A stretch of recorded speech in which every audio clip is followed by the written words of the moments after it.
नमस्कार, आप देख रहे हैं CNZ रिपोर्ट्स। आज का वीडियो पूरे भारत देश की जनगणना पर है।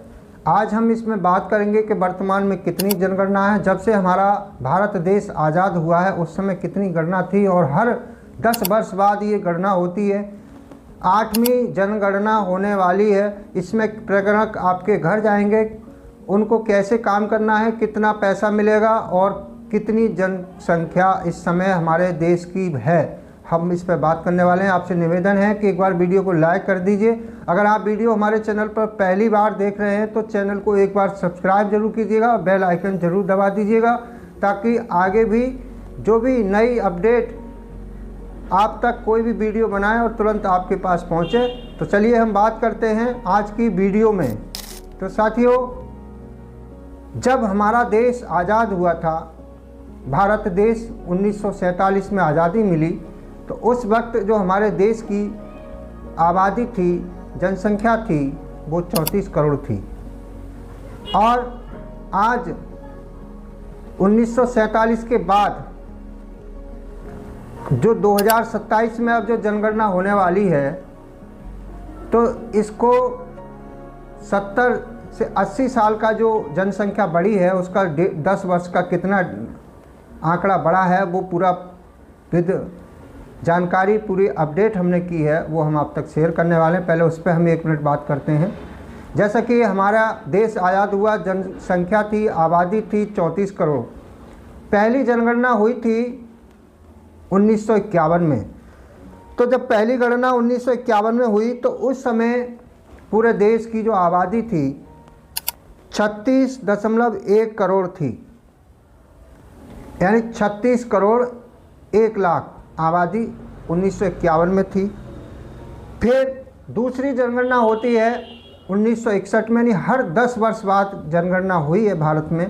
तो 10 वर्ष बाद जब 1961 में जनगणना हुई तो हमारे देश की आबादी 7.5 करोड़ और बढ़ गई और ये आबादी का जो आंकड़ा हो गया 43.89 करोड़, यानी 43 करोड़ 89 लाख। 43 करोड़ 89 लाख 1961 की जनगणना के आधार पर हमारे देश की जनसंख्या का आंकड़ा। फिर अगली तीसरी जनगणना होती है 1971 में, और 1971 में जो आंकड़ा बढ़ करके 54.79 करोड़, यानी 11 करोड़ की और वृद्धि हुई। 10 साल में 11 करोड़ उस समय वृद्धि होती है और 54.79 करोड़ हमारे देश की आबादी जनगणना में आती है।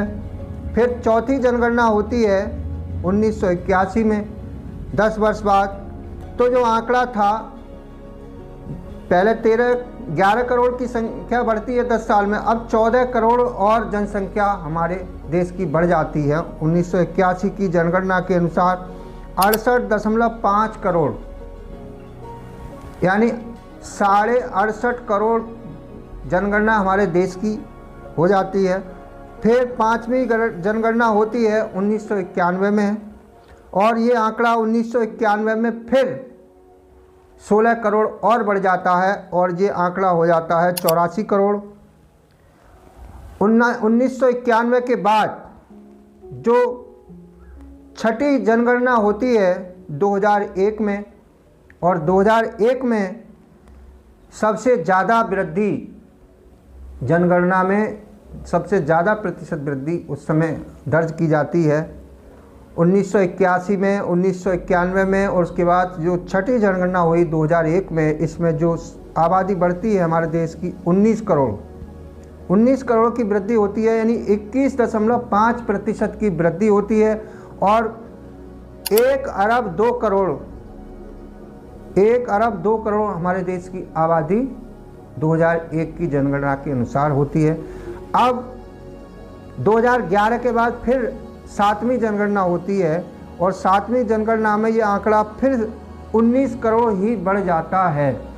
तो अगर 2001 और 2011 की जनगणना का जो आंकड़ा देखें तो जितना 10 वर्ष में पहले जो आंकड़ा बढ़ा था 19 करोड़, फिर वही 19 करोड़ अगले 10 वर्ष में, यानी कि यहाँ पे आके हमारा देश के नागरिक थोड़ा आबादी के प्रति सचेत हो जाते हैं और कुछ आबादी पढ़ी लिखी हो जाती है तो वो एक जनसंख्या वृद्धि पर यहाँ से नियंत्रण शुरू हो जाता है। 2011 में जनसंख्या वृद्धि पर नियंत्रण होता है और जैसे पहले ज़माने में आपने देखा होगा कि बहुत सारे परिवार में एक परिवार में एक व्यक्ति के पास 8-8, 10-10 बच्चे हुआ करते थे। सन 2000 से पहले की बात बता रहे हैं।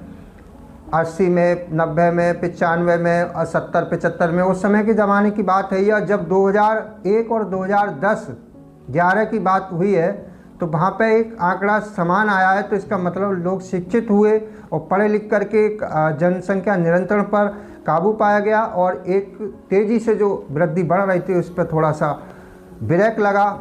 और अब जो 8वीं जनगणना होनी थी वर्ष 2021 में, तो 21 में कोविड महामारी के चलते हुए भारत की जो जनगणना होनी थी उसको टाल दिया गया था और वो जनगणना अब होने जा रही है 2027 में।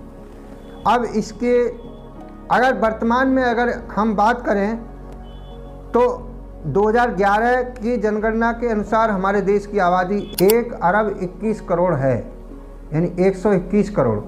अगर उसी आंकड़े के हिसाब से अगर हम 19 करोड़ की वृद्धि लगातार हुई है, 2001 के बाद 19 करोड़, फिर 2011 में 19 करोड़ की वृद्धि हुई है। अगर इसी आंकड़े को 2021 में रखा जाए तो हमारे जो डाटा है देश की जनसंख्या का 2021 की जनगणना का जो अनुमान है 141 करोड़ का अनुमान जो हम बता देते हैं। हमारे देश के लोग कहते हैं कि ये हमारे देश की आबादी 140 करोड़ है, 141 करोड़ है, ये अनुमानित है। अब 2027 का अनुमान जो है कि 21 में गणना होती तो 140-41 करोड़ होती है और 2027 में हो रही है तो ये लगभग 149-150 करोड़ से कम नहीं आंकड़ा होगा।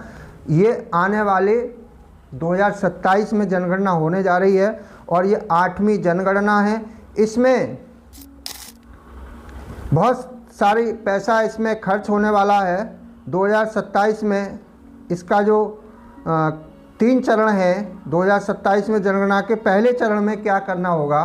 पहले चरण में प्रगणक जो शिक्षक, कर्मचारी, शिक्षा मित्र जो लोग इसमें लगाए जाएंगे उनके लिए 3 चरणों में काम करना होगा। उन्हें एक मानदेय पैसा भी मिलेगा, 25,000 से होकर 50,000 तक की राशि इसमें हो सकती है। काफ़ी बजट इसमें केंद्र सरकार ने आवंटन किया है और इसके लिए प्रशिक्षण भी केंद्र सरकार के द्वारा कराया जा रहा है।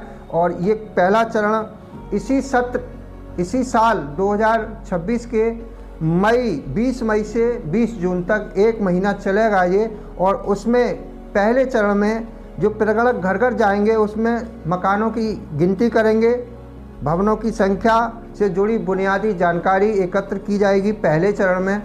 और फिर दूसरा चरण इसका 2027 के फरवरी महीने में शुरू होगा और फरवरी महीने में जो प्रगणक घर घर जाएंगे उसमें व्यक्ति के जो परिवार के जो सदस्य हैं उसकी उम्र, कितना पढ़ा लिखा है, शिक्षित कितना है, उसके पास रोज़गार क्या है, क्या वो रोज़गार नहीं है तो कारोबार क्या है, दूसरे शहर में कहीं रह रहा है तो उसका पता, जाति, धर्म और भाषा सब कुछ जाना जाएगा दूसरे चरण में जो फरवरी 2027 में शुरू होगा। अब तीसरा चरण इसका उसी अगले साल ही मार्च में शुरू होगा और इस चरण में रिवीजन होगा। जो गणना करके प्रगणक ले जाएंगे उसका रिवीजन, अंतिम रिवीजन होगा मार्च 2027 में। और सारी जनगणना का डाटा आपके सामने प्रस्तुत होगा 2027 के गणना के बाद। ये गणना सब ऑनलाइन होनी है, मोबाइल या लैपटॉप, टैबलेट जो भी सरकार के द्वारा उपलब्ध कराया जाएगा उससे करनी है या फिर आपको हो सकता है कि जो भी प्रगणक लगाए जाएं वो खुद अपने मोबाइल से करें। इस चीज़ की जानकारी हमारे लिए अभी स्पष्ट नहीं है।